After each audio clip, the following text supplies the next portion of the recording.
I think I've always been kind of passionate about injustice and about sexual difference and sexual freedom. And I'm aware as a gay man, growing up in a society that really pathologizes those things, that tries to put us in certain boxes or tell us that we shouldn't have a right to be.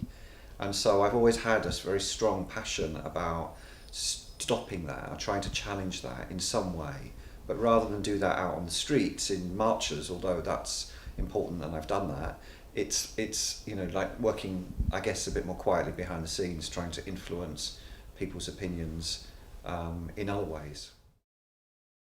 The first three British textbooks that I co-edited back in the late 90s and early 2000s. So the second and third book came out in 2000, and off the back of that we delivered a whole bunch of seminars where the authors of the chapters all presented material about their work and developed their ideas more. And then the idea of developing training for therapists really took hold, and people found those workshops or seminars really interesting. And so I began meeting the ideas and my ideas and other people's ideas around gender and sexual diversity to therapists, because there is a really big gap that they're not taught anything in their professional training courses, really.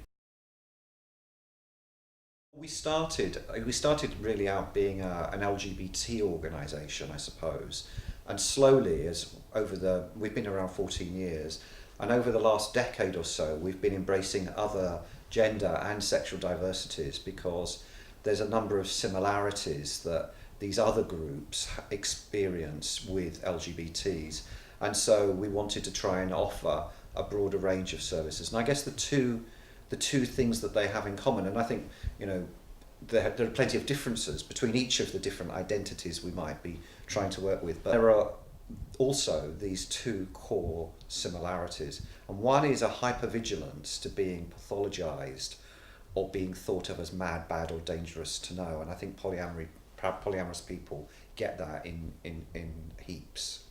And the other is a kind of internalized shame or self-oppression about who I am and the kind of relationship I want. That very often, I think, poly people will say, it would be so much easier if I could only love one person, and I wish I could, and that's what, life would be simpler, but actually I've got a lot of love and I like lots of people and I don't want to be in a box, and this is who I am, and this makes me free. And so it seems that those two things, hypervigilance and shame, kind of permeate whether somebody's asexual, someone's kinky, they're trans, they're gay. We kind of internalize those messages, and so I think that's one of the things that kind of answers your question a bit.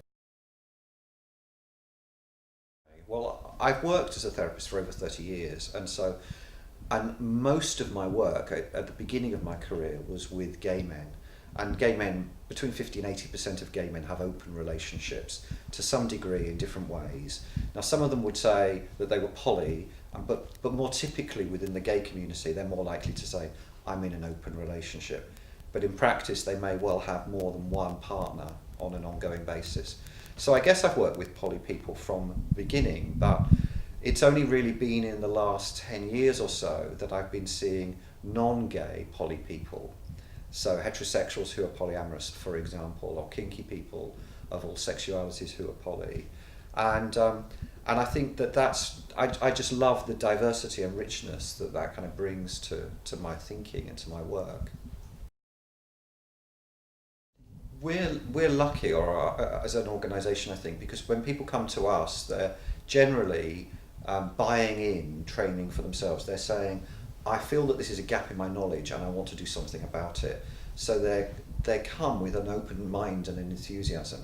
They recognise that there might be gaps in their knowledge and they want to do something about it.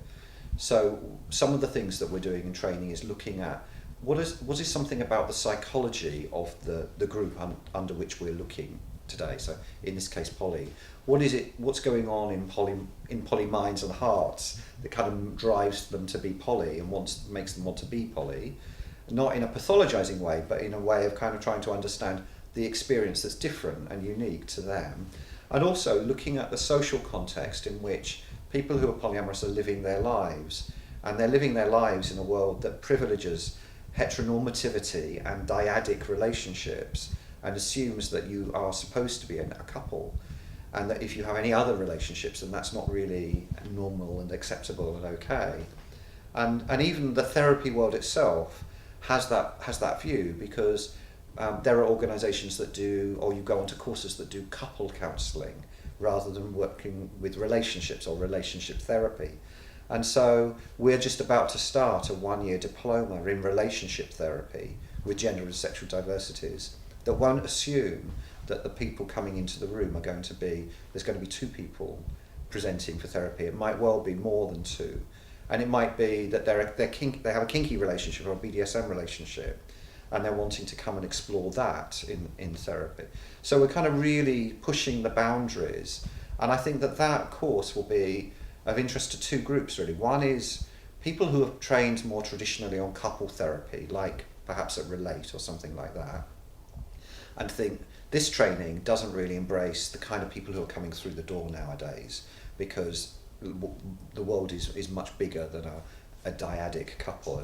And the other group would be LGBT people who have felt really that they want to develop working with couples or relationships or more than one person, because their training, largely a heterosexual course, would have been taught them to do that, and think, I don't want to go through the mill of being kind of the only gay in the room and being taught to work with relationship models that don't fit my communities. And so I think it's going to be of interest to them too.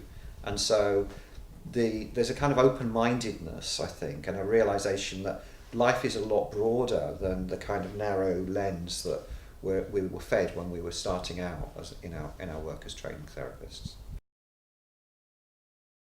I don't really see it through a pathologizing lens. Now, I know that that's different to some of the mainstream therapy traditions that might say, oh, you're avoiding intimacy, or you're unable to commit, or you're afraid or something. But that's not been my experience of working with poly people, or indeed of my poly friends and socially.